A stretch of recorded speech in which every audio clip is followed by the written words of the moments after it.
लिए, पाचन रोकने के लिए। तो हमने पहले ही बताया था आमाशय में जठर ग्रंथि होती हैं जो क्या करती हैं, HCl, म्यूकस और हमारे पास में पेप्सिन एंजाइम प्रोवाइड करती हैं, है ना। और म्यूकस क्यों प्रोवाइड करती हैं, क्योंकि हमारे पास जो एंजाइम से क्षति हो रही है आमाशय को, वो क्षति रोकी जा सके।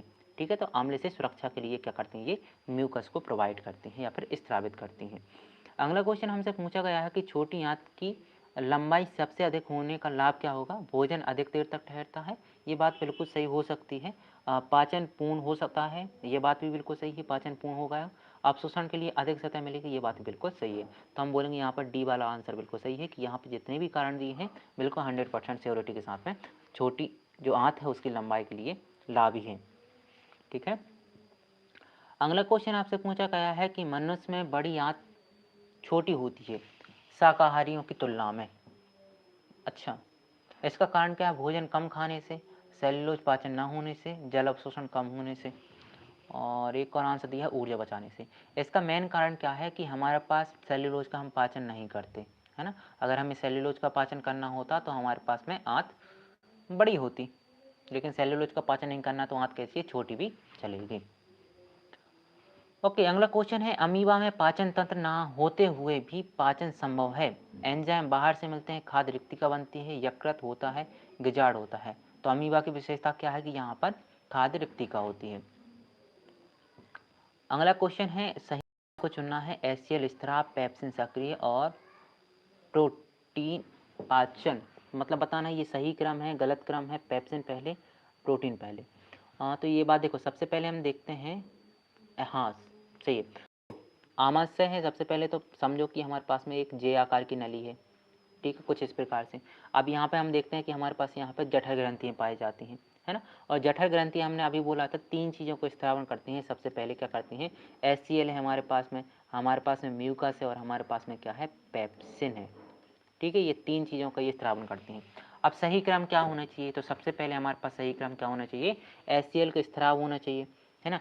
जैसे ही HCl का स्त्राव होगा, HCl से क्या होगा, जो पेप्सिन होगा वो सक्रिय हो जाएगा, और पेप्सिन सक्रिय होगा तभी जाके हमारे पास प्रोटीन का पाचन हो पाएगा। इसलिए हम बोलेंगे ये क्रम जो है सही है कि पहले HCl का स्त्राव होता है, जैसे ही HCl का स्त्राव होता है हमारे पास जो माध्यम है वो अम्लीय प्रदान होता है, और जैसे ही अम्लीय माध्यम बनता है पेप्सिन सक्रिय हो जाता है, और पेप्सिन सक्रिय हो जाता है तो प्रोटीन का पाचन शुरू कर देता है।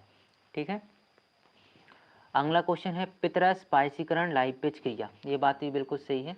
यह क्रम क्यों आवश्यक है, वसा घुलने के लिए लाइपेज केवल छोटे कणों पर कार्य करता है पित्त एंजाइम के लिए, क्योंकि हमें पता है जो लाइपेज एंजाइम है वो छोटे कणों पर ही काम करेगा। इसलिए पायसीकरण के द्वारा हम क्या करते हैं, जो वसा के बड़े अणु होते हैं उनको छोटे छोटे अणु में तोड़ देते हैं।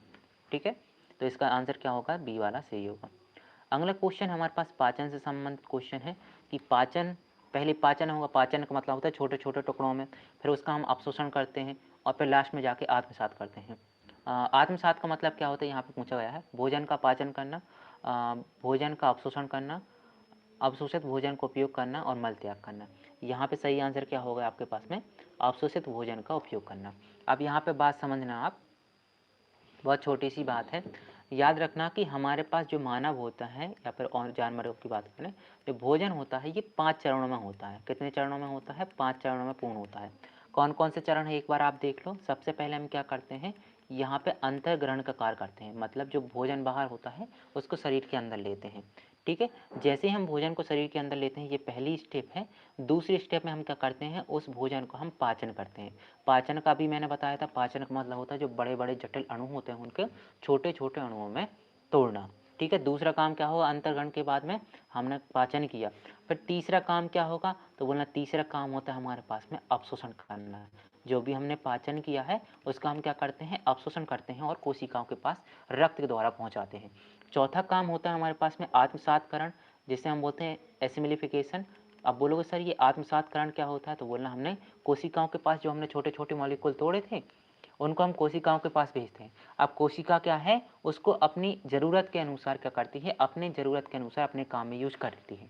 इसी काम में यूज करने को हम बोलते हैं आत्मसातकरण। और लास्ट हमारे पास में 5वीं स्टेप होती है उत्सर्जन। उत्सर्जन का मतलब होता है जितना भी हमारे पास वेस्ट मटेरियल होता है, जो अनुपयोगी होता है हमारे पास शरीर के लिए, उसको हम बाहर कर देते हैं।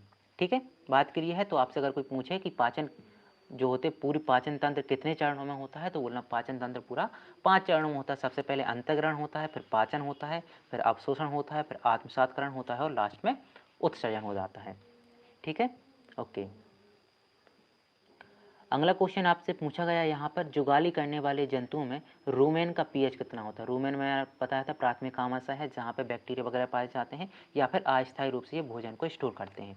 ठीक है, तो बोलना इसका पीएच मान कितना होता है, अत्यधिक अम्लीय, क्षारीय, तटस्थ।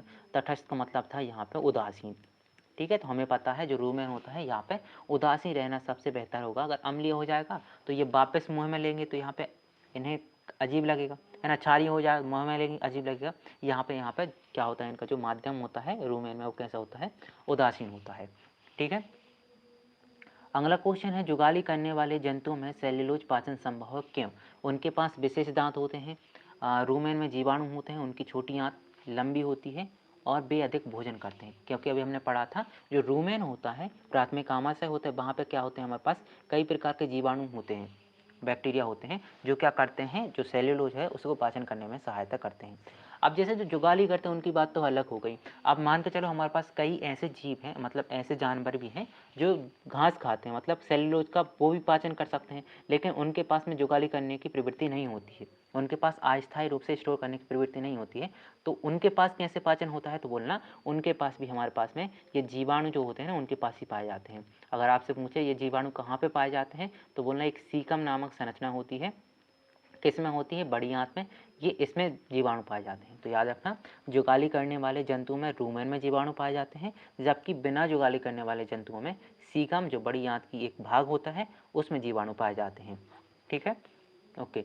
अगला क्वेश्चन आपसे पूछा गया है, निम्न में से कौन सा कथन अमीबा के पाचन में सही है, बहिर्कोशीय, अंतःकोशीय, यांत्रिक, अपूर्ण। हमें पता है जो अमीबा होता है वो अंतःकोशीय पाचन करता है, तो यही आंसर सही होगा। अब आपके पास 20 क्वेश्चन बचते हैं और 20 क्वेश्चन हमने अभी तक जितना भी एक्सप्लेन किया है उसी के बेस पे होंगे और लगभग ये पूरे के पूरे क्या है, प्रीवियस ईयर में पूछे गए हैं। तो एक बार आपको अंदाजा भी हो जाएगा कैसे कैसे सीटेट में क्वेश्चन पूछे जाते हैं। ठीक है, जैसे पहला ही क्वेश्चन है, अब हम थोड़ी रफ्तार बढ़ाएंगे क्योंकि आपने समझ चुके हैं, और समझाने की कोशिश नहीं करेंगे, बस आंसर बढ़ाएंगे और आगे बढ़ेंगे। यहाँ पे पूछा गया है कि मनुष्य में पाचन की शुरुआत कहाँ होती है, तो आपको पता है मुँह से शुरुआत होती है और पहला पाचन किसका होता है, कार्बोहाइड्रेट के रूप में स्टार्च का होता है। ठीक है, अगले क्वेश्चन आप बताइए, लार भोजन को निगलने में सहायक होती है क्योंकि वह एंजाइम देती है, भोजन को गीला व चिकना बनाती है, वह अम्लीय होती है, वह जीवाणु मारती है। तो लार का मुख्य काम क्या होता है, जो भोजन होता है उसको गीला व चिकना बनाना, जिसे हम बोलस के नाम से जानते हैं। ठीक है, ओके। अगला क्वेश्चन आप बताइए, ग्रास नली में पाचन नहीं होता है, ग्रास नली में पाचक एंजाइम अनुपस्थित होते हैं। दोनों बात यहाँ पर सही है, तो आप बोलोगे ए और आर सही है, आर सही व्याख्या कर रहा है। अगला क्वेश्चन है, आमाशय में भोजन अम्लीय होता है, इसका मुख्य कारण क्या है, तो बोलना HCl क्या करता है, भोजन को अम्लीय करने का काम करता है, यही सही आंसर होगा। यदि आमाशय में HCl ना बने तो सबसे अधिक प्रभाव पड़ेगा। देखो क्या कर रहे हैं, आमाशय में HCl नहीं बनेगा, तो आपको पता है अगर आमाशय में HCl नहीं बनेगा तो हमारे पास में जो प्रोटीन को पचाने वाला एंजाइम है, कौन सा एंजाइम हमारे पास में, पेप्सिन है। ठीक है, तो पेप्सिन एंजाइम है वो काम नहीं कर पाएगा, तो काम नहीं कर पाएगा तो प्रोटीन का पाचन नहीं होगा, तो हम बोलेंगे सबसे अधिक प्रभावित होगा प्रोटीन का यहाँ पर पाचन। ठीक है, अगली बात आती है हमारे पास में सही जोड़ी के रूप में, मुँह का काम क्या है, आमाशय, छोटी आंत, बड़ी आंत। मुँह का काम क्या है, स्टार्च का पाचन, है ना। आमाशय का काम क्या था, प्रोटीन का पाचन। छोटी आंत का काम था अवशोषण, और बड़ी आंत का काम था यहाँ पर जल का अवशोषण। तो हम बोल सकते हैं 2 3 4 1, जहाँ पे आंसर होगा 2 3 4 1 कहाँ मिल रहा है, पहले ही आंसर मिल रहा है, ये सही माना जाएगा। अगला क्वेश्चन आप बताइए, पित्तरस का मुख्य कार्य क्या होता है। पित्तरस का मुख्य कार्य क्या होता है, बोलना वसा का पायसीकरण करना। ठीक है, हालांकि ये क्वेश्चन हम देख चुके हैं, फिर भी एक बार रिवीजन देख लो आप। निम्नलिखित में से कौन सा कथन पूछा गया था, ये पिछली बार पूछा गया था, कौन सा कथन सही है। पित्तरस एंजाइम नहीं है, पित्तरस आमाशय से बनता है, ये भी सही नहीं, पित्तरस एंजाइम नहीं है, ये बात बिल्कुल सही है। ठीक है, तो तीसरा आंसर सही होगा यहाँ पे। छोटी आंत पाचन तंत्र का सबसे लंबा भाग क्या होता है, भोजन अधिक देर रहने के कारण, अधिक एंजाइम बनने के कारण, अवशोषण के लिए, सतह देने के लिए कारण, ये यहाँ पर सही आंसर माना जाएगा। ओके, अगला क्वेश्चन है, बिली का कार्य क्या होता है, बोलना बिली का कार्य होता है अवशोषण करने का।